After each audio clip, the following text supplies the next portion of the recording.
उम्र का तजुर्बा। एक बूढ़ा रेलगाड़ी में सफ़र कर रहा था।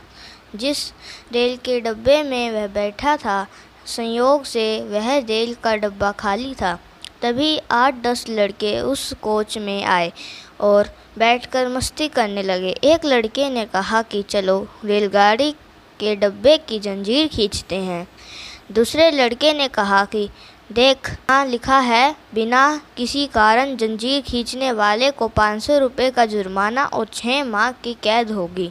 तीसरे लड़के ने कहा कि इतने लोग हैं, 500 रुपये जमा कर देंगे। सभी से चंदा इकट्ठा किया गया तो 500 की जगह 1200 रुपये जमा हो गए, जिसमें 200 के 3 नोट, 50 के 2 नोट और बाकी सब 100 के नोट थे।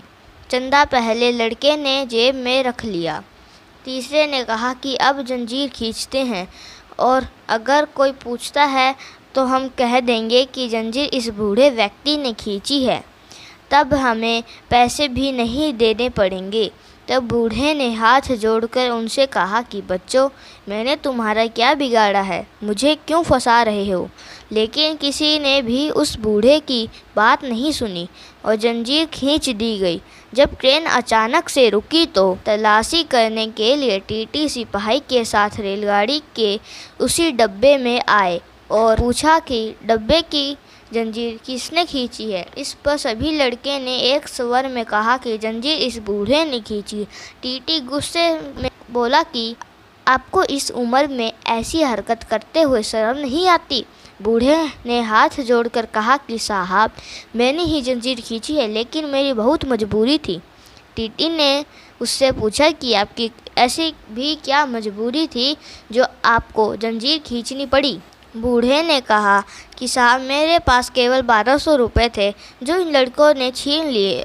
इस पहले लड़के ने अपने जेब में रखे हैं, जिनमें 200 रुपये के 3 नोट, 50 के 2 नोट और बाकी सब 100 के नोट हैं। अब टीटी ने सिपाही से कहा कि इस लड़के की तलाशी लो। जब लड़के की तलाशी ली गई तो 1200 रुपये बरामद हुए और जैसे बूढ़े ने कहा था, नोट बिल्कुल वैसे ही थे। 1200 रुपये वृद्ध को वापस कर दिए गए। लड़कों को अगले स्टेशन में पुलिस के हवाले कर दिया गया। पुलिस के साथ जाते समय लड़के ने वृद्ध की ओर घूर के देखा तो वृद्ध ने सफ़ेद मूँछों पर हाथ फेरते हुए कहा कि बेटा, यह बाल यूं ही सफ़ेद नहीं हुए हैं। धन्यवाद। आपको हमारी ये कहानियाँ पसंद आई हो तो कृपया इसे लाइक, शेयर, सब्सक्राइब ज़रूर करें। धन्यवाद।